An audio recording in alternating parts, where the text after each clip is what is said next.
The live viewer comments show up in StreamYard. Oh, there you are. You're live. Okay. Good You're luck. live. I Have a can good hear you. show. All right, cool. I can hear you in the Love you, earphones. Love you.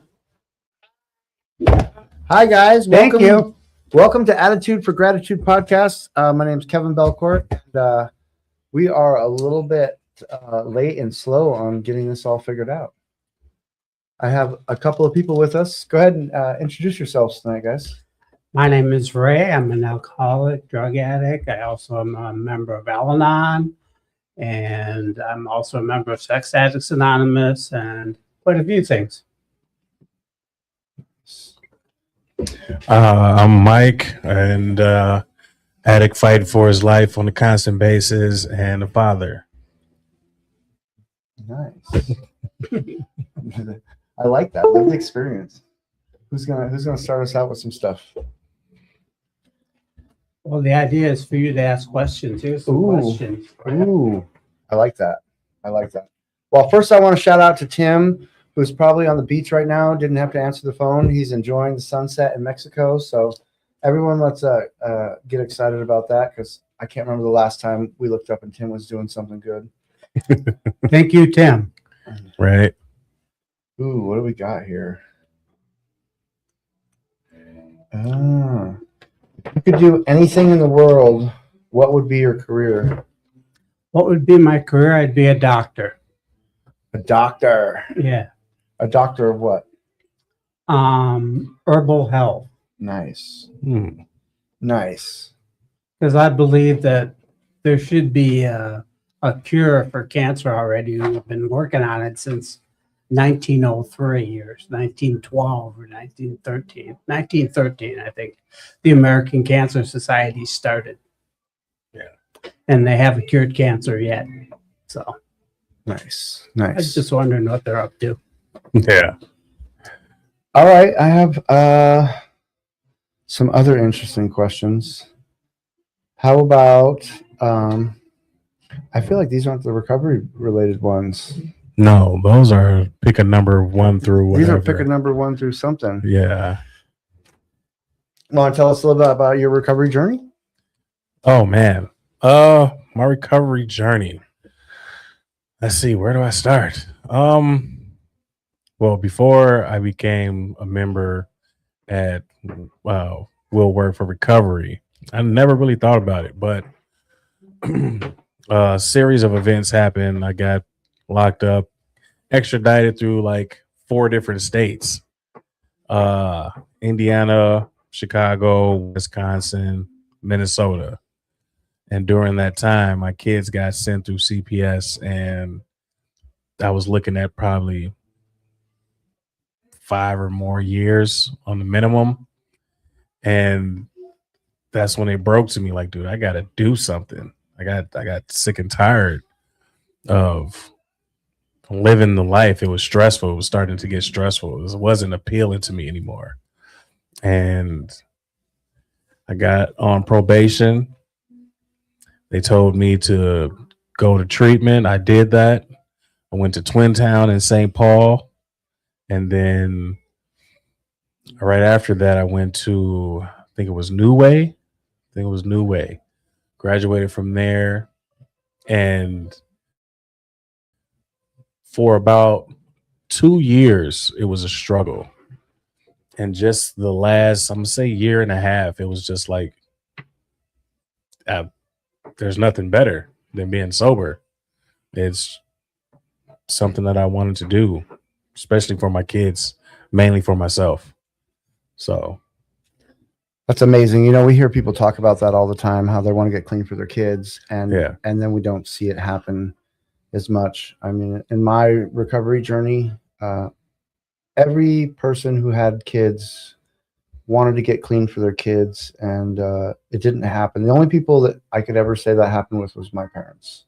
Mhm. You know, but along my journey, I saw a lot of failure.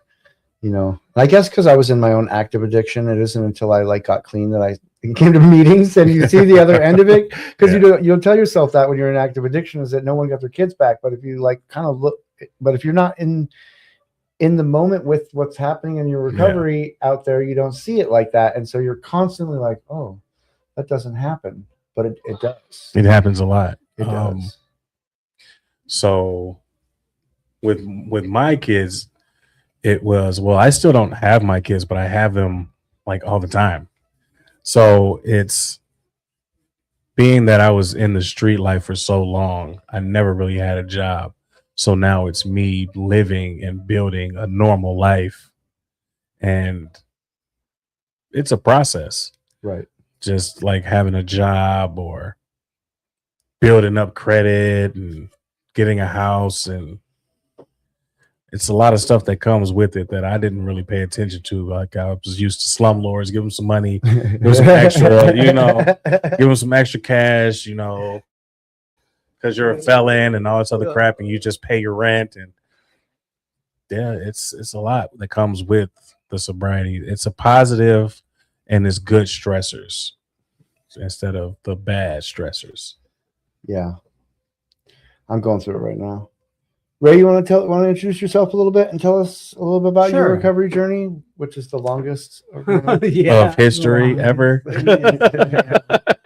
Yeah, I sobered up when I was 1 week, 18 years old. So my birthday is April 12th and my sobriety date is April 19th, 1977. So that was Jesus. a long time ago. Right? And I can remember the last couple days of my drinking. Me and my friend had a drinking contest, and I weighed about 125 pounds, and I took like 12 shots of Canadian Windsor, and I lost. My friend took 13, but that was no good. I couldn't stand living that way anymore. I have 4 older brothers, and 3 of them have passed away already. Two from drugs and alcohol, and one, he was in the Navy and he sprayed the deck of an aircraft carrier with stickum, the stuff we used to spray on our hands when we used to play foosball a long time ago. Well, anyway, he sprayed that on the deck and got some in his lungs and screwed up his lungs. So my oldest brother passed away from that just a couple of years ago. So, but my second oldest brother, named Brad, we'll call him his name, he was an alcoholic, and I spent my last couple of years with him trying to help him, and it really did not work. He just kept on drinking and kept on drinking. I showed him that I stopped, I quit, you could do it, but he still just wouldn't do it. He had to, I found him in his room, face up, and I think he must have gagged on his own vomit or something because he wasn't breathing. He was dead already by the time I got to him because I didn't want to disturb him. So I didn't go in the room right away and check on him, but I found him. So that was pretty heartbreaking to find somebody dead. That's pretty shocking. And then my dad died before that happened, and he died in my arms, and I was feeding him morphine so he wouldn't, he had lung cancer, so he's having trouble breathing, so I didn't want him to convulse because he couldn't breathe, so I gave him morphine. And he died in my arms too. He died in my arms. My brother died, I found him dead, but my dad actually died in my arms. So even through great tragedies like these were, it didn't phase my sobriety because I still had my friends to cleave to, my friends in AA. Because I told them that, and they said, well, it's great that you did the right thing, but I have a friend here who said, what do you want, a gold medal for doing the right thing? You're supposed to do the right thing. So that really helped me to put it into perspective that I just need to keep on going and keep on doing the right things and stay sober and do all my other stuff. Like I've been going to Al-Anon every now and then because I have trouble in relationships, and I'm trying to work on getting a job. I got to get a part-time job to helped me survive. I'm 66 years old. That's what happens when you have a bunch of years. You get old. Yeah. So, how old were you when you got sober? I was 1 week, 18 years old. 1 week, 18. Okay. Yeah. Jeez. So I'll have 49 years, April 19th of next month. Okay. 49 years. That's more time than I've been alive on this planet. Yeah. Yeah. But it's in recovery. Mhm. You know, it's amazing. You know, I think I wanted to ask this one question was, what's the most influential thing that you've ever done for your recovery? Happened or I have done. That you've done, like, you know, since then to, like, you know, foster like a better life for yourself, because, you know, we know that we got clean, and then after that new challenges come, and so, like, you know, even though we're like years away from where you started, what are some of the like challenges or the things that you've done to like overcome the things that are happening now still, and how that your addiction shows up even today after it's all done and said? Okay. I had to really look for things that made me happy. The things that made me happy were like playing volleyball with my friends, and those guys were always better athletes than me, but I could set like I'll get out. I was a real good setter, and I would tell this guy who's a really good player, but I told him, we're going to win, and I'm going to set so good that we're going to win. And he was a college kid, and I was like 35 years old at the time, because I'm 66 now. That was Okay. way back when I was a lot younger. I was like 5. No. I was like 5 watching Captain Planet somewhere. What year? He That said would he have was, been like, I was 35 years old back then. I'm 66 now. So that would have been like 31 years. Was that? I was probably 10, 9, 10. What year is that? 31 years year? ago. It's 26 right now, so 94, 95. Yeah. Yeah, I was like 10. I was 10. You were 10. Yeah. I'm feeling kind of old because I'm pretty sure in 95 I was picking up, that was when I first started picking up all the bad things. Oh, Yeah. Like you'd be surprised at how early you pick up bad habits or things that you see around you. I was just talking about this with my friend. Like, he thought smoking cigarettes was disgusting as a kid, but him being around it without any other observations going on, like people smoking cigarettes or anything positive, it really wasn't around us when we were young. So the things that he picked up were robbing people, smoking cigarettes, then ended up doing drugs. And me, it was selling drugs, smoking weed, smoking cigarettes. And it was like, yeah, I did sports and everything, but I already knew at a very young age that us getting into the league was not a thing. Unless I was like, you know, Michael Jordan. Well, these are things I did while I was sober to have fun. Yeah. You know, to make my life, you know, it says in the big book that we're not a glum lot. So, Meaning we just can't be around sad all the time. You just can't hang around sadly all the time. right. We have to have some enjoyment in our lives. So I'd go to dances and dance with women. That's always was fun. And I would go to play volleyball. I played softball. I played tennis. Really? So I played all that stuff. I passed by the University of Minnesota today on University Avenue, and on Friday night, you know, we're going down to pick people up in St. Paul to come out here, and they're all partying like I partied. I mean, they had to be a little bit older than I remember. I was already in much more trouble when I was their age, but I remember we were partying like that when I was in high school, and the girl I was with kind of gave me the look like she wanted to know what I thought, and I was like, I feel sorry for those kids. They're super popular. and like that's where I was at when I was their age. Cause like the hard life that comes after that, it comes with like all the like, you party till it all fails. And then, and then, one of the things I always say is, man, I'm going to see those guys in AA if they make it, Yeah. and like, that's a really sad thing to like kind of realize, is that like, it doesn't happen like that for everybody, No. but for the people that it does, it's amazing. Cause I talk to people all the time that don't fully have the understanding of like what AA is and how helpful it can be in bringing people's lives back together after the messes that we created. Big question for you. Okay. What does being successful mean to you, and how will you know when you've achieved that success? What does being successful mean to me? Yeah. My meaning of success is,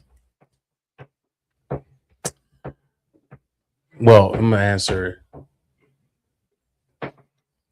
That's my child. He's writing on the wall. Is that what it is? That's my child. But what was, I'm gonna answer those in one question, or one answer. Once I see generations of mine on land and seeing it grow, that's success to me. Once you can watch your family grow and be there for them, that's success to me. Yeah. Yeah. Yeah. Here's a good one, Ray. Okay. What was something you struggled to say no to lately, and why was saying no so difficult? It has to do with relationships. Saying no to a girl, not to give her a ride because I'm not her chauffeur and she's not my girlfriend. So saying no is hard for me sometimes because I crave to be a nice guy. I crave to do the next right thing. I crave to have a spiritual life. And I want God consciousness all the time. So I have to go out of my way sometimes and help people out. And it comes to a point where you have to defend yourself and defend the goodness that you are. Because at the point where she wanted me to help her, I was running out of money that I couldn't put back into the car for gas. So I had to say no. And something that kind of bothered me a little bit, saying no. They all cost money. No matter how much I want to say that I had it all figured out until recently. Oh man. The price, yeah. Just thinking about gas right now. Oh my God. Making it to the meeting, like I'm thinking about like how much work I put into before I got here to get to places, like I'm 6 states from where I started. So, I have no idea how that worked out sometimes, and, now that I'm just here and I just kind of stay here, I mean, today we went out of our way to pick up someone from Edina. And it really isn't that big a deal, right? Like all my buddies are like, I don't like how many people you pick up. You're always going out of your way for people. And like, but you come to a meeting like this and you like hear people like get who's giving who a ride home and like see how people connect, and it just creates this thing that you become like addicted to, which is like wanting to like show other people what you found yourself, right? At like whatever cost, and sometimes that's like used over, but and that's where you become selfish in your sobriety. Sometimes you have to hoard who you are to yourself to love yourself. I do. I've been saying no lately, and I'm not gonna lie, I had myself a nervous breakdown a few days ago. But I also had a test the next day, and I kind of came to, and I always like it was. I call it a nervous breakdown, but maybe it was just like a venting. but you know, because like, Yeah. can't always say yes to everything, and sometimes I don't show up to some things that are, you know, that I always show up to lately. But you know, And you have to remember that there's a lot of people that's new to sobriety, and once they see how giving some of us are, they will still come in with those addict ways trying to be sober, and they'll take that, you know, and try to take advantage of it. Dude, I have zero friends. My friends are my kids, and I hang out with my kids, and I work and I stay to myself because honestly, I don't like people. People I have to force myself to like people, so I force myself to do these type of things because getting yourself out there is how you build friendship. Like, dude, I literally have zero friends. Like, it's No, crazy. no, I think you're right. You know, you have to start to define those things, right? Yeah, Like you yeah. have to like ask yourself, like, what kind of friendships are these? What does this look like? You know, I mean, is it the kind of friendship you're always helping other people? Right. You know, Is it reciprocated? how do people show up in your life? You know, I actually have a lot of people that call me up, just to make sure I'm okay. Like we never really hang out, but we talk all the time. Yeah. And if it's been a while, they'll call and we'll talk. And I take time for those phone calls. They're like kind of important, you know, because we have connected on a level at some point, and it's like super important for me to be taught that and then to teach that as well to other people. You know, if you think about that, like teaching that to like other people, that calling people up to make sure they're okay, because we're not always doing okay. You know, that's really something to think about, is that like when I'm not doing okay, somebody calls. And sometimes I say something and sometimes I don't. But, you know, those are the things that like pull us out of those moments, because by myself, I don't do well, you know. Mhm. It's amazing. Well, anybody who's by themselves is forgetting the first three words of the program. What's that? We admitted we. It's true. That's the first three words of the program. Yeah. We admitted we. So you have to break away from being alone. You have to break away from that. I'm always alone, dude. It's the most peaceful thing ever. Get You a know- cat. No. You got your two daughters out Yeah, there. I have going my, crazy. you see how crazy they are. Yeah. You know? It would seem like you're Yeah. hanging out with God, because I feel like when you're dealing with young children, you're like, there's like, that's what's there, is that consciousness, you know, without all the complicatedness that we have as humans. Yeah, but they got a hold to the internet now. And you know, Their first taste. yeah, Their like first taste. they're all strung out, you know. So they're like come around 6, 7. It's like, dude, shut up. Oh, So that's awesome. yeah. That's awesome.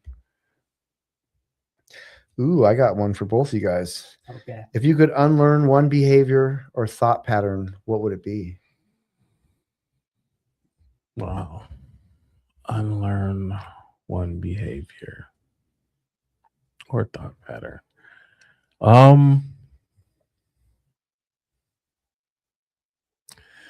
Unlearning one behavior and thought pattern in one answer. I never wanted to work. I spent most of my life selling drugs. So it's like I never wanted to work. And if I would have just yeah. I was a young reader. And so I learned a very long time ago that America is a scam. So I was like, I'll never work for the man and all this other crap. So I wish I would have not learned that, and I would have been much further ahead right now. I mean, you're right where you are. And I'm right where I'm you're supposed probably to be. right where you're supposed to be. And I would probably appreciate it way more once everything's done. I think we all measure these successes by like the things, you know, but like I can be so happy. I don't have a lot, you know. I always talk. I forget to talk about this a lot, but like I don't have a lot, and I'm so happy because I'm like able to like let go of like what everyone thinks I should have or what I think I should have at this point, because I started with nothing, and I still have like enough stuff to just throw in the back of a car, you know, and like that's nice, you know, because like, you know, 8 years into some people's recovery, they can't do that. They got to like get a storage unit and move like a bunch of things and Yeah. you know, put it all together, and you know, those are like headaches that come with having the life that we think we want with all this. Yeah. You know. Yeah, I've had a problem with that now too, so, because okay, my dad died, my brother died. I told that story already, and I got their stuff. I got my dad's trailer. I got my brother's clothes. I had my brother's car for a while. I sold that, and so I've had a lot. I got a lot of things now. Like my brother bought a snowblower. I have a big, huge snowblower, and I have this little lot at my trailer court.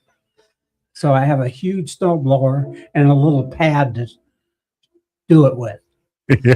But I still want to use it because at the bottom, when the snowplow comes, it gets packed up Yeah. really hard, Yeah. and you don't want to be shoveling that stuff with a plastic shovel because Right. it just doesn't work.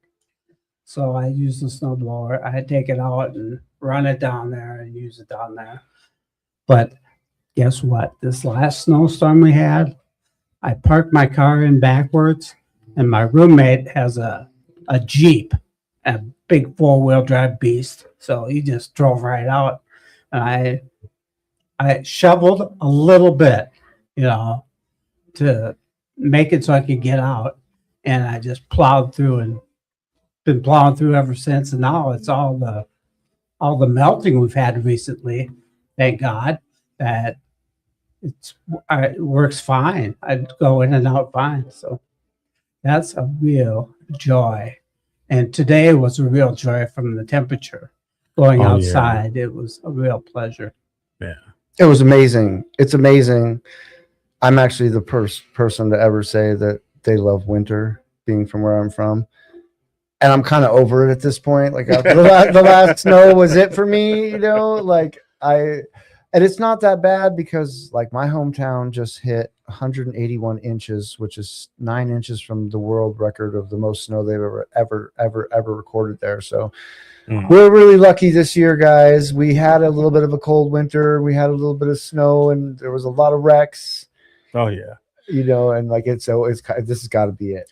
Yeah. The past 5 months, I've been working out in the snow, working out. So we had to make our own environment. So it was a crazy winter. Working 12, 13 below. It sucked outside. But every time I thought about that, feet got cold. We like built this oven. We welded this oven together like with a bunch of scrap metal. So we take the torch and put it inside of it, and we just stand around it like a bunch of bums. So every time that happened, I was like, well, thank God I got a job to be cold and freezing at, and it's hard working. And I've never liked working until I got this job, man. It's crazy how What is your job? I'm a boiler maker right now. We're building a mine from the ground up. So yeah. So this company, this is like the third time this company tried to build this mine, or the third time it's been trying to be built. And for like the 15 years, we're working on old scrap metal, and we're putting everything back together and everything. So it's everything that I do out there is a learning experience, and I'm in danger of my life all the time, which is like normal. Yeah, which is like normal. I've always had this saying that I don't gamble with my money. I like gambling with my life. Oh wow! So I'm just doing that every day. It's like, my girl asked me the other day if I'm basically, you know, being from Alaska, she's like, are you whatever junkie, you know, like I was like, oh yeah, I mean, like I'm a snowboarder, you know, these little things, right? Adrenaline junkie. And I thought about it, and I was like, man, I had this like scooter a few years ago. Everyone here remembers it. It was like 0 to 60 in 15 seconds. It was like a little Tesla, and it was like so powerful. It didn't weigh anything, And like, I'm pretty sure I didn't wear a helmet ever. You know, I would always show up just, and I'm like, I'm also pretty sure that, like, you know, so it's weird that you say that. Like today, I don't have any of these things that I've been doing that are dangerous anymore. And it's kind of weird to think about what that looks like, you know, is that like, I haven't jumped on a skateboard in like 3 years. I don't even bike anymore. I mean, I guess I jog on an elliptical machine because I'm getting kind of old. Yeah. Which is even funnier because like I don't see myself hurting myself on one of those. Yeah. And so like all these like amazing things have happened. I haven't actually hurt myself in a while. And usually I do hurt myself. I even hurt myself on the scooter. I rolled it going like 40 in the park, and it just happened to be in the mud and not on the cement a couple years ago, you know. And it's just it's funny that you say that, you know. You're like, well, you know, it's dangerous every second. My buddy does tree removal. Oh yeah, and like sometimes he comes home with those like cut on his shoulder, you know, that's like not a joke, and he's like, I almost got it, you know. And like, yeah. And I'm like, I'm so thankful that my life doesn't have the need anymore to throw myself out there like that. In fact, it comes in all sorts of ways. I'm not gonna lie, this Tim asking me to do the show was just a yes one night, right? And then as we got closer, I'm the busiest person on the planet. Like, I don't know. Like, I got up at 3:30 this morning. I worked. I like took care of some people. I made breakfast for 3 people. I pick up a whole bunch of people and bring them out here. Usually, I do karaoke. Sometimes I end the meeting with a song. And this is the end. You know, every day is like that. Every day. And tomorrow is not a break. And then Sunday is not a break. And then it just keeps on going. Sometimes you got to love yourself. You know, self-love is the best love, I think. And I think you should probably take a time for that. I have been lately. It's been happening more than it has in a while. I have an end coming up. May 18th. I'm like done with a whole summer. Usually I only have a 2-week break because I always work and I'm always doing summer classes. And then I start new school in the fall. So I'm going to find out what a summer looks like with the freedom, with a license, off parole, probation. Like, you know, I'd be able to shoot up to wherever, you know.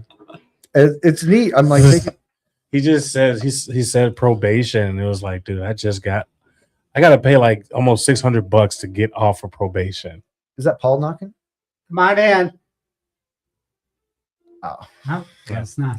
I gotta pay like almost $600 to get off of probation, and then I literally just got put back on probation for like simple stuff, and I'm like, dude, what? I didn't even do anything but work. So, Oh, cat's water. That's the cat's water. oh my God. Ray, will you open that up and see if he's trying to talk to us? Our daughters. Find out what they're doing.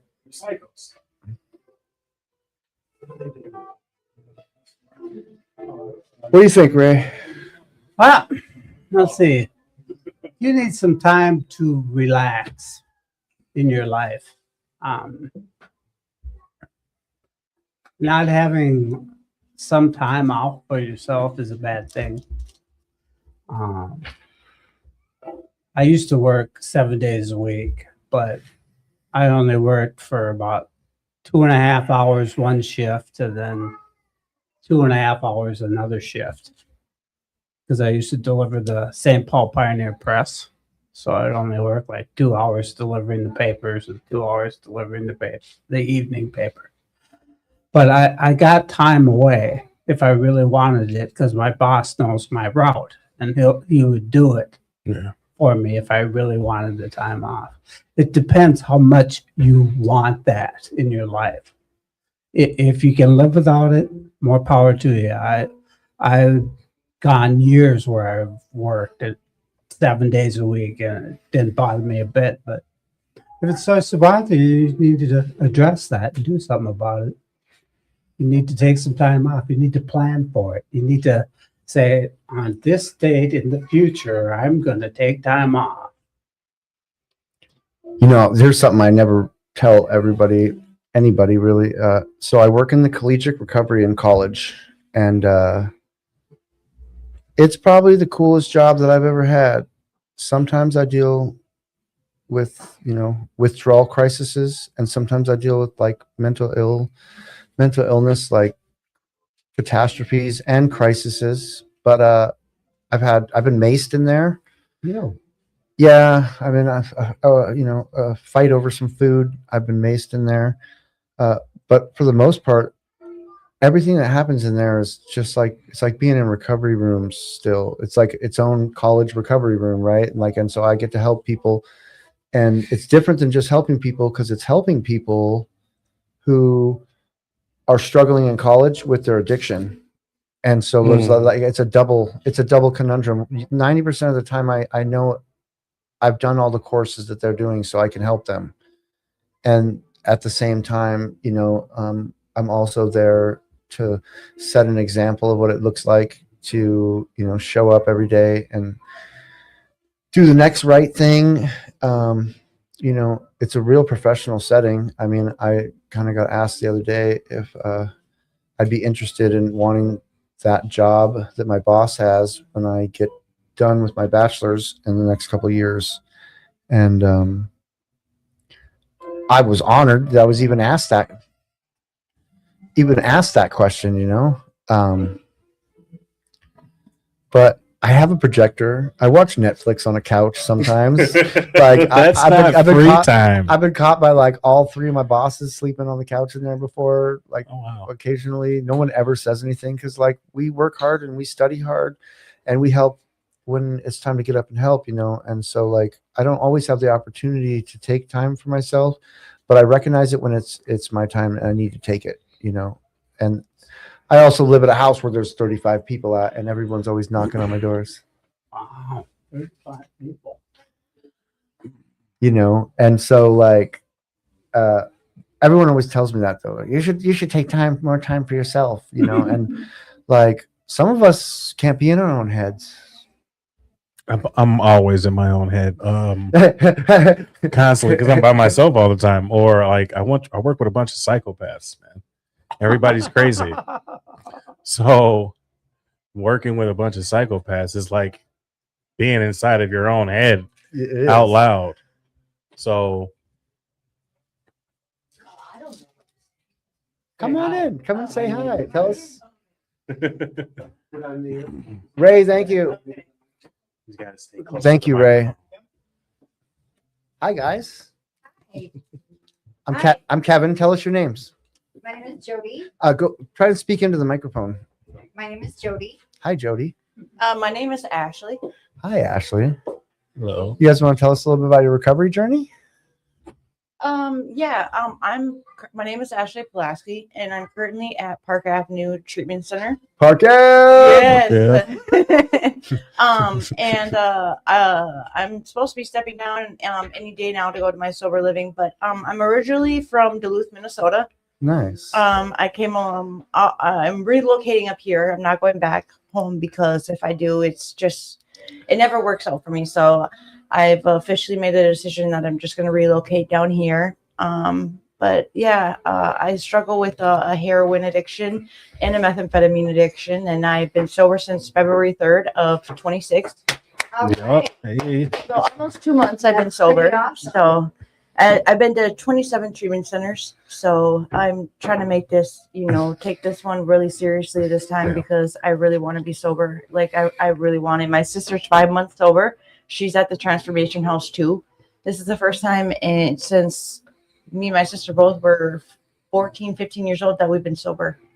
Nice. It's decent. That's amazing. So I'm really happy. Like Yeah. I'm super. I wish my mom was here today, to be able to see that, because I know that she would be so pleased and so happy. It's a big deal. Yeah. It is. And unfortunately, my sister, they're trying to charge her with my mom's death. Her and my mom were in a car accident almost 3 years ago, February 3rd of 2023, and because she had methamphetamines in her system, they're trying to charge her with vehicular homicide and 2 counts of bodily harm. That's rough. Yes. That's very rough. So Hopefully she has a good attorney. yeah. I'm trying to stay sober for, you know, my sister, because in order, if we want her to get any kind of probation, she's got to be sober. And me and her, we're 10 and a half months apart. So every year we're Irish twins. So from March 30th to May 11th, we're the same age every year. Right. So we're super close, you know? And so I don't want to see my sister go to prison. I really don't. I want to see her out here, and for her to be 5 months sober, she hasn't been sober since she was 14. This is the first time she's ever been to treatment, and she's 31 years old. So, Yeah. It's a big deal. mhm. It's a big deal. It's hard. My best friend just got done doing 10 years for vehicular homicide. You know, where I come from, Mhm. they always check everybody's blood alcohol content, drug content, Mhm. and then like go from there. But out here, it's like already a crime when someone dies. Yeah. And so it like becomes like interesting investigations. And I think that's pretty much everywhere now. Yeah. Because my ex-wife, she's in prison right now for double vehicular manslaughter. Oh, wow. Yeah. And they gave her 12 do 6. Okay. So it's a long time. Yes, it's a It's a very long long time. time. I'm Yeah. sorry. I'm not. She needed it. Yeah. Okay then. We're on air, you know. Yeah. You got to speak the truth, man. Right. If she wouldn't have gotten locked up, I'm pretty sure she would have killed more people. She was a walking tornado. Oh, wow. Like some people just need that time. Exactly. You know? They need that separation from, Yeah.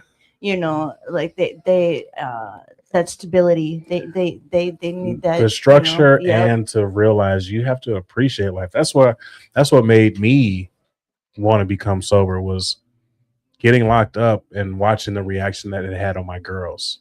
Yeah. And it was like I actually needed that time to become more serious about being sober, was watching their reaction. See, I never had the displeasure of wearing the pretty silver bracelets, except during training. I have a degree. I have a degree in criminal justice. So, where my family was a bunch of criminals, and they Oh, were wow. a bunch of dealers and a bunch of heroin addicts and angel dust addicts, and Angel dust. I That's old school, man. right? I went the complete opposite. I went the straight and narrow until I went to Poplitsky's on Highway 65. That was the death. of What's my that? innocence. I don't know what that is. That was a bar. Oh, It okay. was a biker bar, Okay. and you could literally do anything that you wanted in that bar. Oh, wow. Okay. Like, I think we can all imagine. Yeah. I kicked out. I got put on timeouts, but I never got kicked Oh, out. wow. It Timeout. was, Timeout. That's you know, crazy. the bouncer would like drag a chair over to where he was and be like, "I got you, girl. Like, you're in for it tonight." But how I became sober is the last time my daughter always found me when I OD'd. Somehow God always got her to me in time. Wow. That's Yeah. amazing. And thank God she's never done drugs. Neither has my son. But the last time that they found me OD'd, I had things in my system that I didn't even know what they looked like. Oh. That's crazy. I had things in my system. I had heroin in my system. I had, and I don't even know what heroin looks like. I've never seen it. Wow. I had. Yeah. Weird. I had all of these things in my system, and I couldn't believe it. I had them check my blood again. Oh, wow. I had them do it the third time because I couldn't believe it. I was like, you got me messed up. There's no way. Right. There's no way that I have that in my system. Yeah. And I did. They put me in the psych ward for attempted suicide. Mm. And my daughter made it clear to me, if ever I go back, she will never see me again. And she is my world. So that's why I'm here. Well, thank you for being here. I'm glad that you're here. Yeah. It was scary. Because I didn't even know that I was doing it.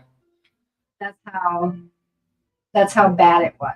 That's how bad it is. That Yeah. these days, you know, These people days, forget is like, you know, you never know what you're taking anymore. No. Not at all. And here's the other thing to think about is how much do you trust the people that you're doing drugs with? 'Cause Exactly. as a, you know, I know as females, sometimes they have to like question those things because people are making concoctions that are like, you know, favorable in their favor to like I take was advantage of people Yeah. and all sorts of different things. Or to make more money. or to make more money or to Or get just them more to get hooked. people hooked. Yeah. get people It's hooked. crazy because I don't remember, you know, I dealt drugs for a lot of years and Yeah.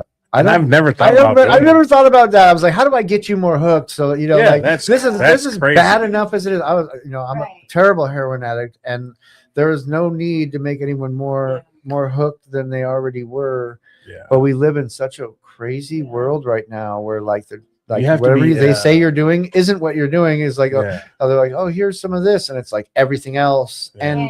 and some stuff you've never even heard of before. That Yeah. You have to be careful if you buy weed on the street nowadays because they're putting what is that? It's fentanyl. Fentanyl. Oh yeah. I had a friend Yeah. that died from smoking They're weed that had putting fentanyl in it. Oh wow. in the Yeah. weed. Yeah.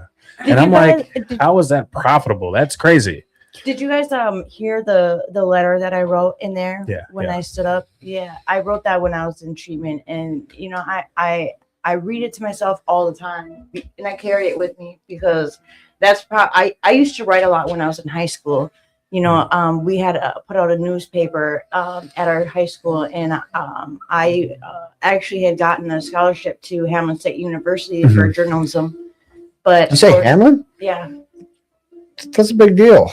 It was, but unfortunately, I got hooked on drugs when I was 17 years old, and I quit going to school. You know what I mean? Damn. So, you know, but you know, for me to be able to, it just brought me back to like being in high school again. You know what I mean? Yeah. That I still can write. You know, I still have that in me. I can still do that. Of course. You know, because I feel like it's such a beautiful piece. You know that I wrote. You know, I don't know, Yeah. but I'm sorry, guys. My ride is going. I'm Yeah, part of Park Avenue, and Miss Parker. Yeah. she's telling me that it's time to go. So I would love to stay and do some more podcasts, but I'll be here next Friday. Oh wait, no, Miss Tanya said she can't bring us next Friday, but hopefully I'm at my step down house, and so I'll be able to come on my own Right. because Yeah. somebody here will be able to give me a ride home. You know, Right. Always. yes, I will hopefully see you guys next Friday. Okay, Yeah. thank you. We're always Yeah, here. It was nice to have met you. Yes, it was nice to meet Congratulations you. on your sobriety. Oh, thank you so much. It's a tough road to hoe. Oh, yes, it is. But you're such a beautiful woman. Thank you. Thank you. Thank you, guys. All right. You have a good one. It's funny. Tim always tells me that this is his opportunity to like really connect in ways, you know, like you never know who's going to walk in that door and what that's going to look like. And it's so interesting to me because I spend a lot of time in places that are like that. You never know who's going to walk in that door and what that's going to look like. And like every Yeah. day is like a little bit amazing. And But it makes life interesting. ooh, I wasn't ready for today. I'm not gonna lie. Like I wasn't ready for coming down here. I got a long weekend. And it's almost like these guys were saying to me a little bit ago. They're like, you need to take time for yourself, and that's coming. And you know, it doesn't always happen. When It I was want to. last Friday. I got off of work and I instantly went and got a massage, and it was like it was so great. It was so great. It was probably invasive. It was a little bit invasive, but like she was all in there. I was like, Jesus Christ, what's going on? But I felt great afterwards. I had a relief on my back and everything. It was just great. You got to take those times for self-love. Gratitude. Yeah, man. You got to self-love. I go to the YMCA and we just work out. And someone talked me into trying the hydro massage last week. Like, and I, Gratitude, like it. well, first of all, I feel like if you gave me a fire extinguisher and a tarp, I could make that happen because that's what it seemed like was like you're like sitting on like a tarp with like a really powerful hose, and it was amazing if you think about it. You know, I mean, like I took time and calm down. And I passed that thing for like a year and a half and was like, I don't know, it doesn't look very comfortable, you know, and like such a good idea to do that self-care, you know. And I always think I got self-care down, right? I'm like, oh yeah, I took a shower today, I'm clean, I washed my clothes. That's I hygiene, man. sometimes it's self-care for people that were on the streets. Yeah, I was on the yeah. streets for 10 years, and like I don't think I ever even thought about, I got pictures of how bad I looked, you know. And so like, you know, part of my self-care is making sure I take time to take care of myself in ways that I haven't in a long time, That is self-care. you know. I struggled with that for a long time because I just really didn't care about myself. I didn't care how I looked. I didn't care who. I didn't care to be around anyone. I simply just didn't care. I didn't care whether or not I cared. Yeah. I didn't care whether or not I care. Yeah, no, that's deep. I feel like sometimes we can get off of our drug, but like that's our addiction speaking right there. Yeah. Like Yeah. sometimes I don't care that I care. Yeah, I don't care. I just keep doing it. There's times that I will just simply give up and give in, but never to drugs and never to alcohol. I can't say my old sponsor, Amber Murphy, I think that's her last name, right? Yeah. Amber Murphy. She's a published author now. She taught me to say, yesterday is gone, today I'm sober, and tomorrow is a mystery. Because we're not sure. We can't get too sure of ourselves. The moment that we stick our chest out to the world and say that I'm fixed, that's the moment that God's going to say, really? And he's going to trip us up. Because pride goes before the fall. I feel like I get tripped up sometimes when I'm not even like worried about that. But yeah, I was talking about that tonight, was that like, I feel you on that one too, but like, I'm always looking for the next big lesson that's coming. Yeah. Because they don't end sometimes, you know, and times have been really tough. I think a few months ago or 3 weeks ago, I went through some pretty hard times, and what got me through it was this song that was talking about how the blessings come after the lessons. Yeah. You know, and like it's a big reminder when you like stay focused in that like that God-centric like thought process that we don't get the good things for without the work. And so we're like That's constantly true. being tested and like pushed forward, and the good things come, and then it gets like, you know, real dull again, and out comes some more lessons. It's like right when you're not ready for it, probably don't need it. The one thing that I've learned not to do, and that's because he's taught me, trying to teach me patience. I don't pray for patience anymore.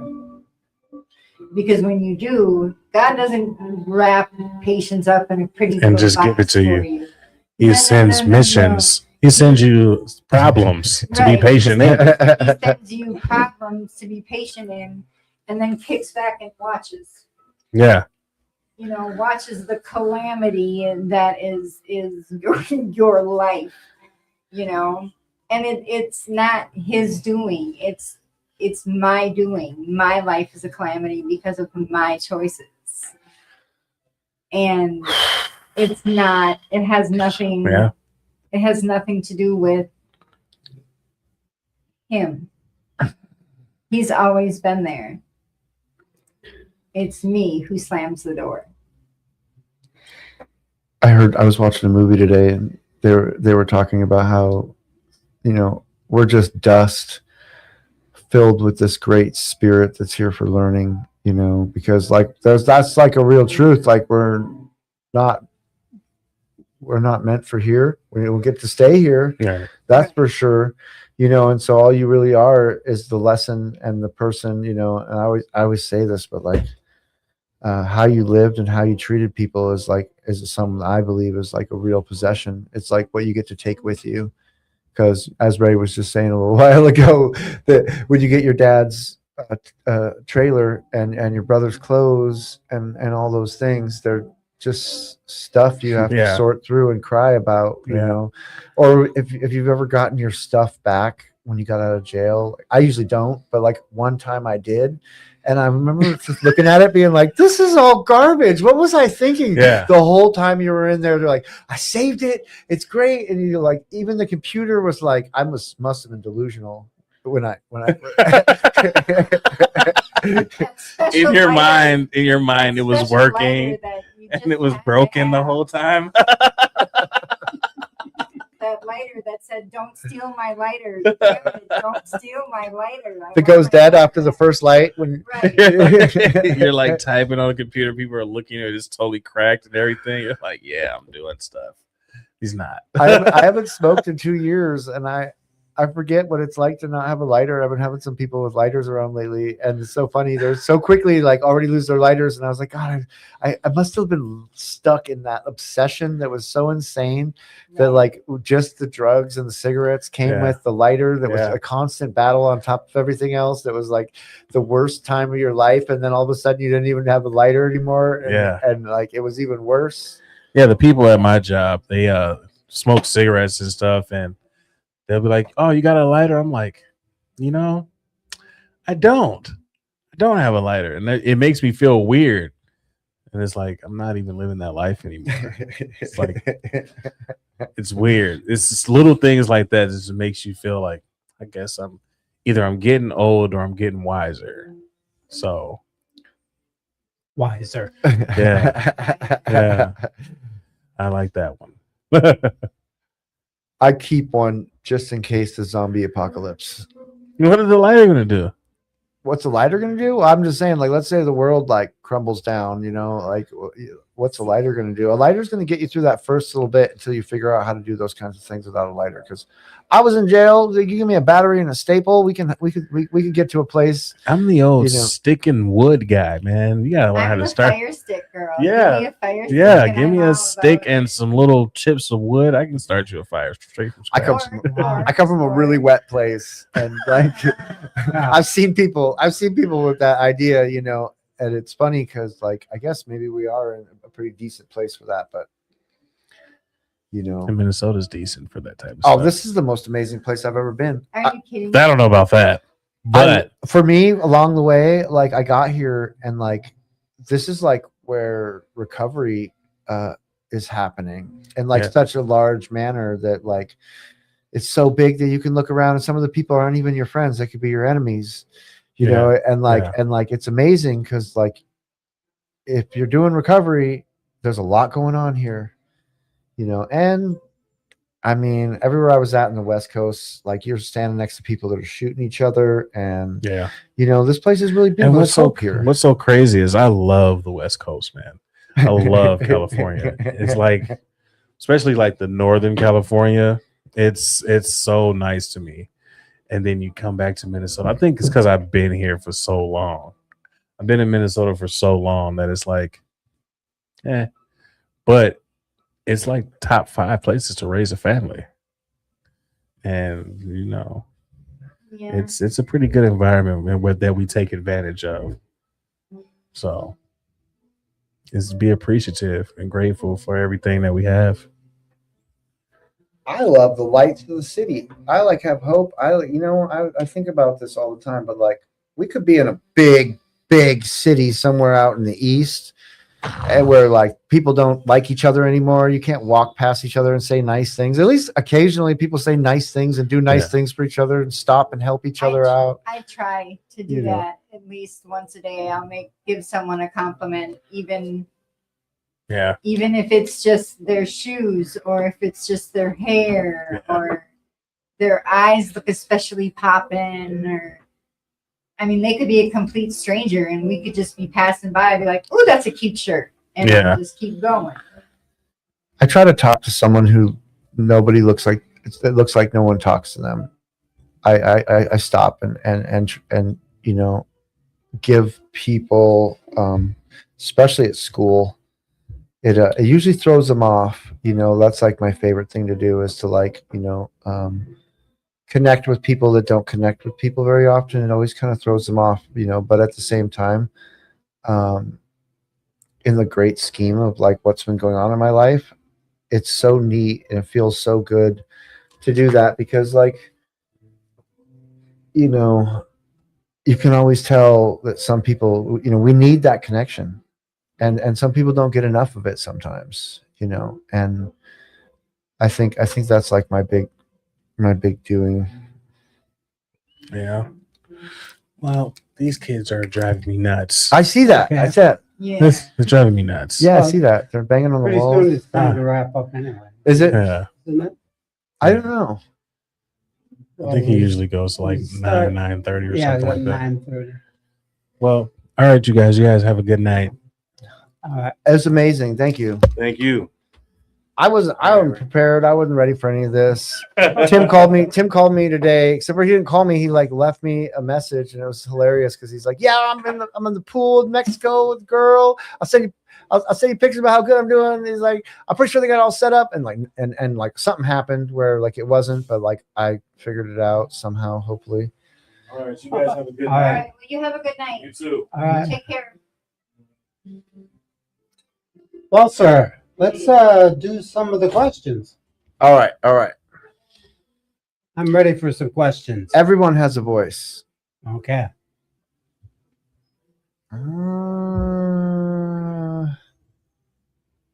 Ooh.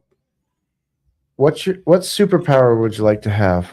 Oh, wait. No, this is pick a number. All right. So pick a number 1 through 100. 5.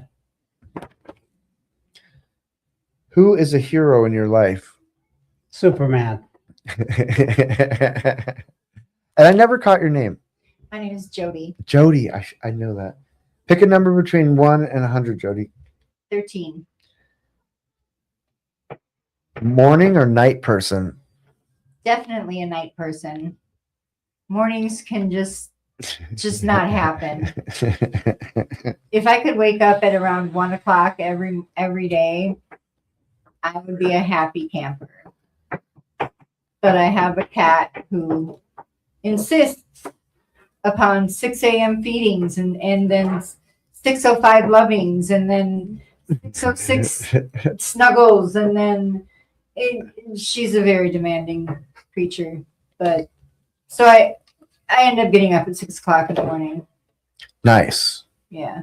No matter what time I fall asleep. I could fall asleep at 4 o'clock.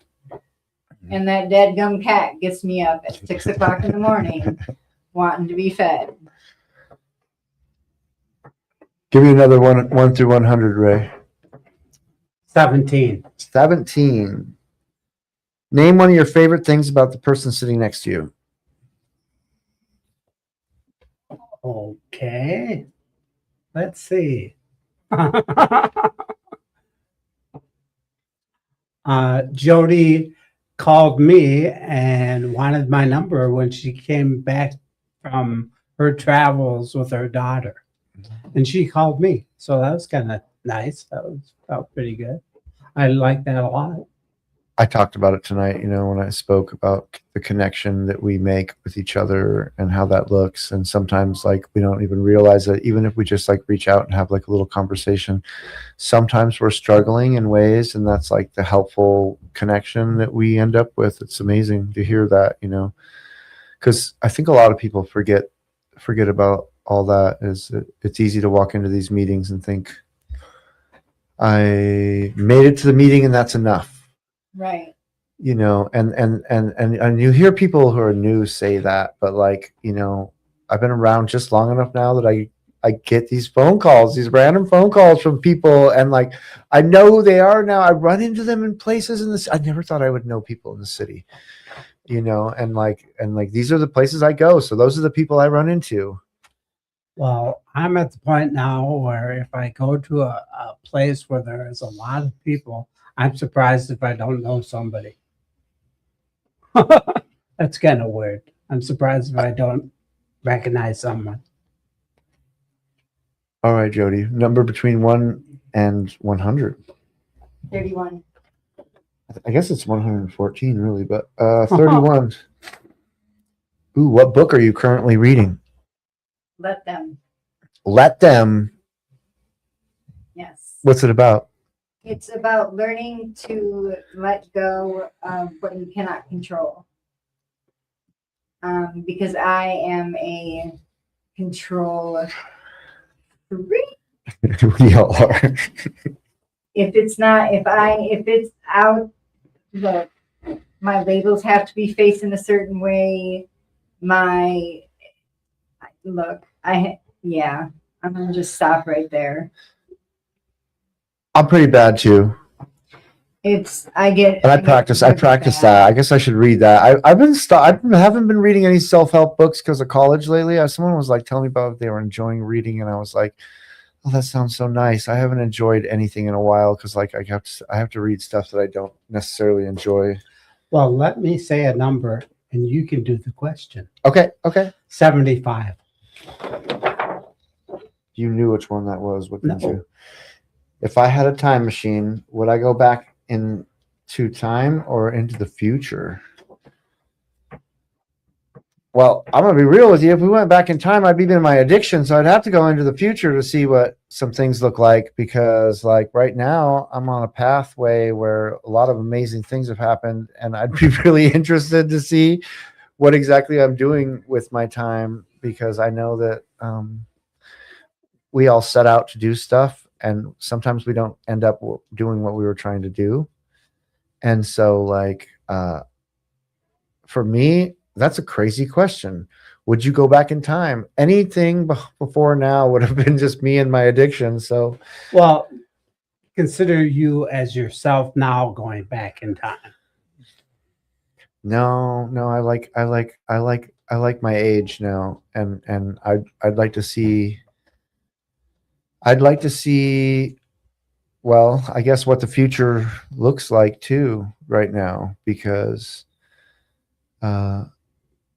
it seems like a really rocky world, and it's the most amazing my life has ever been, like right now. So I'd like to see if that carries on. I know that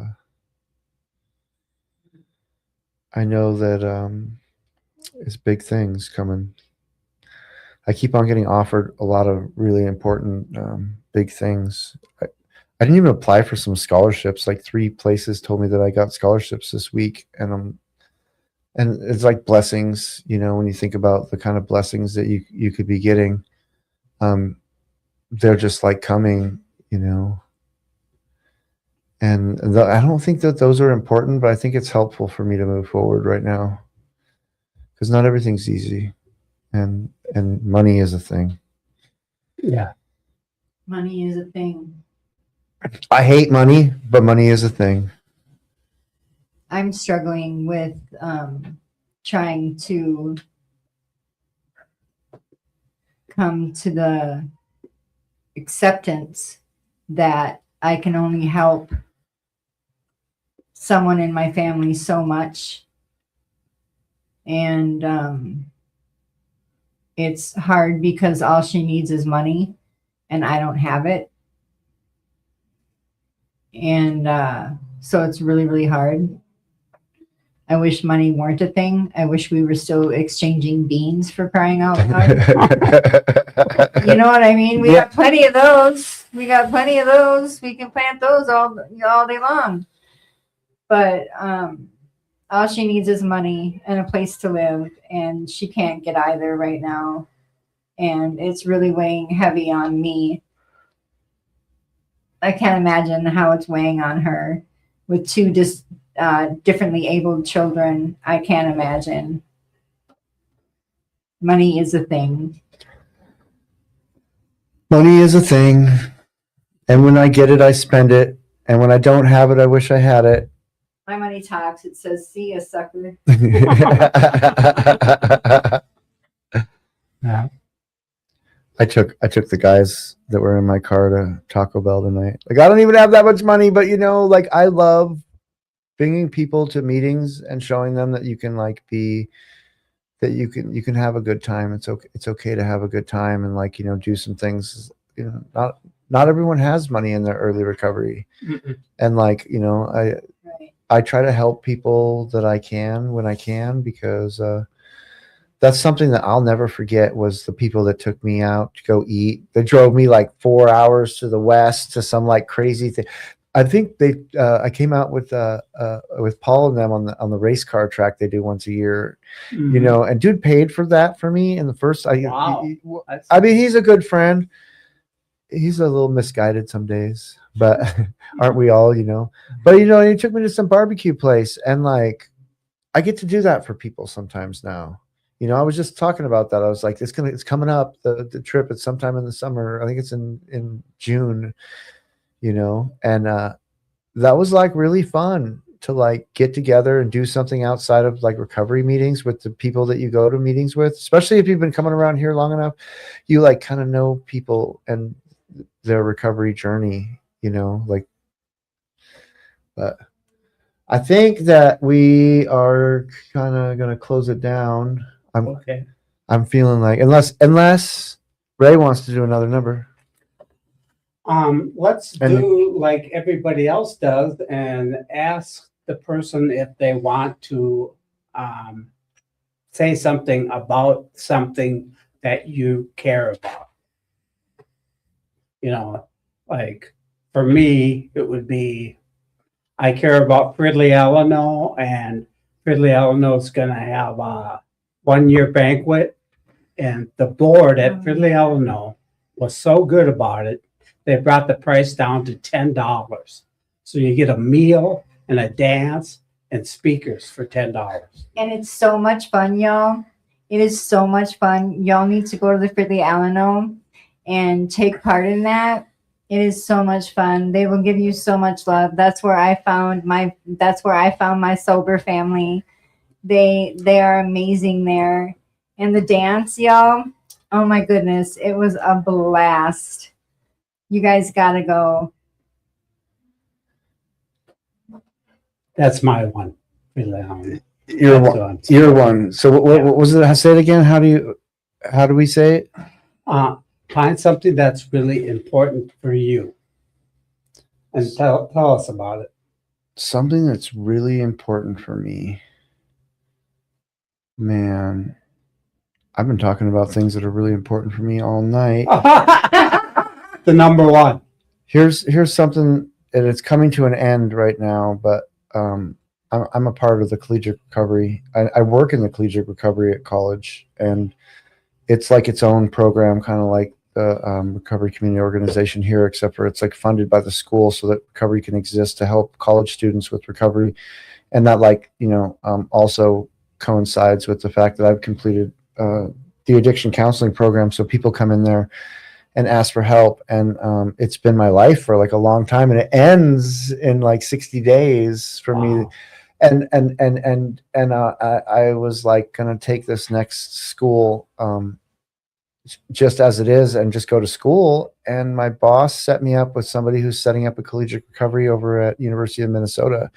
And like, I'm kind of known for doing the work that I've done at MCTC, and I'm being like, you know, moved over, and it might not end for me, and I don't know what that looks like, but it's an amazing thing outside of the other things that happen, you know, because I'm a Saturday Night Live volunteer, and that's like where I started at, right? Really? Yeah, I've been a volunteer at Saturday Night Live Oh, for wow. 2.5 years, 2 years and 9 months or something. Like, that was the first place I went from Park Avenue and went down there, you know, and like, I'm friends with those guys. I can't believe they let me on as a volunteer as quickly as they did, Do you because know Rick? yeah, I know Rick. Yeah, he's a friend of mine. We played chess together. I know Rick well. You know, he's always at the parties I go to in the Yeah. summertime. We go to a Fire. the firework party Fire. out there at Ron's house, which is amazing. That's always an amazing party. It's always different people, but it's like, you know, and I go to, and I take the guys to NA, and sometimes I take people to Dharma, you know, but it doesn't end at all these like little things, you know. They're all like their own like little amazing things. Mm-hmm. But for me, it's been a big deal to be involved in helping college students Cool. stay there and I get to bring what I learned out here in there as well, and sometimes I speak better there when it comes down to it. I don't know why that is. I'm more professional there. I've been kind of joking out here lately, but at the same time, this is so important. It's not like what program you're working. It's that you're like, you're working your own program and moving forward. I think that's what's most important. Yeah. What's important to me? I would have to say most important, my relationship with my daughter. That's top priority to me. She has 3 beautiful children. I love them with all of my heart. They think I'm the meanie because I play with kids. I'll play with them, but I don't play. I'll play with them, but if they get out of control, I'm quick to give them that look, and they'll run and tell their mommy that I'm scaring them. So, but they're most important to me because I want to make sure that their little minds are formed correctly. And yeah, my daughter, her husband, myself, and the rest of the family, we're very protective of those boys. They are most important to us. And I don't know what I would do without my daughter and my grandsons. Right. All right. Wow. Shall we close? I just want to say thank you for everybody out there. I can't tell who's watching or what they're watching this on, but thank you for watching. I want to thank Tim for asking me to host. I know that he's enjoying his life right now. Yeah. he's I on can't vacation. imagine how amazing his life is right this second, and I hope he's having a good time and he watches this later and thinks, all right, still gets his cup filled from what happened here. And of course, to all the people that are still suffering right now, we'll see you when you get here. Yeah. Yep. We'll see you when you get here, and We'll be here. we'll be here. And We'll be here with open arms. yeah. Have a good night, everyone. Good night. Good night.